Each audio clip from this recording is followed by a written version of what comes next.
All right, now we've done one cycle of rat population growth.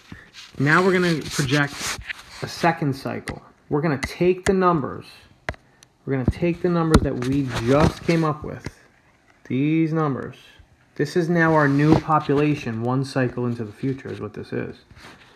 Okay, we're going to take those numbers and we're going to project those another cycle into the future. So if you notice, this box right here is all those same numbers. So now these are our new numbers that we work off of now, because these are now the current populations based off of one cycle into the future. Now we're going to do the same exact process to project another cycle into the future. So we start over by doing that entire row by all the birth rates. All right. So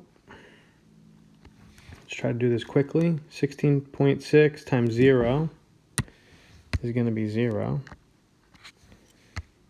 9 times 0.3 is 2.7. 8.1 times 0.8 is 6.48. 11.7 times 0.7 is 8.19. 4.0 times 0.4 is 1.6, and then the final one will be 0, as it always is, because those oldest members do not give birth. Add them all up.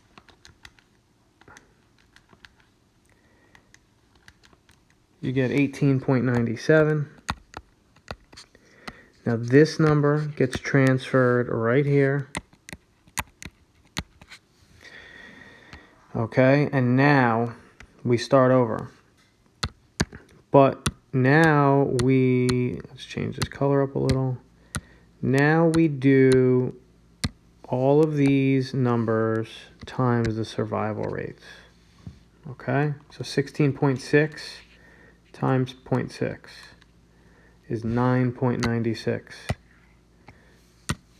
So 9.96 goes there.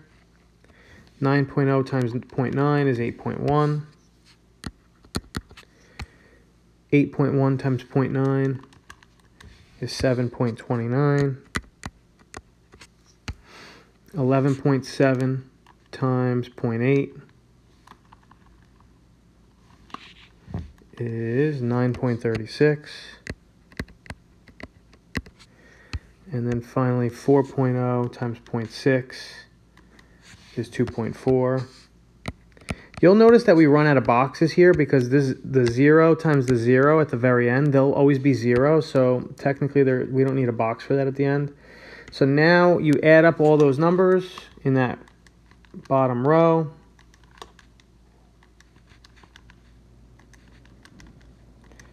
Add them up, you get 56.08. Okay, so our final results, now we summarize everything.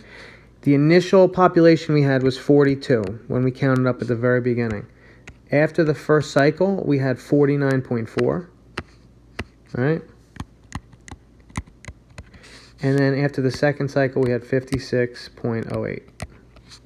And you could round these final numbers. That's just 49. That's basically just 56. That's it. That's your final answer. We did 2 cycles of population growth projected into the future. For your homework, I want you to try, this is just all the answer key. I want you to try example 2 about the deer. I want you to do 2 cycles of deer population growth. Okay? There you go.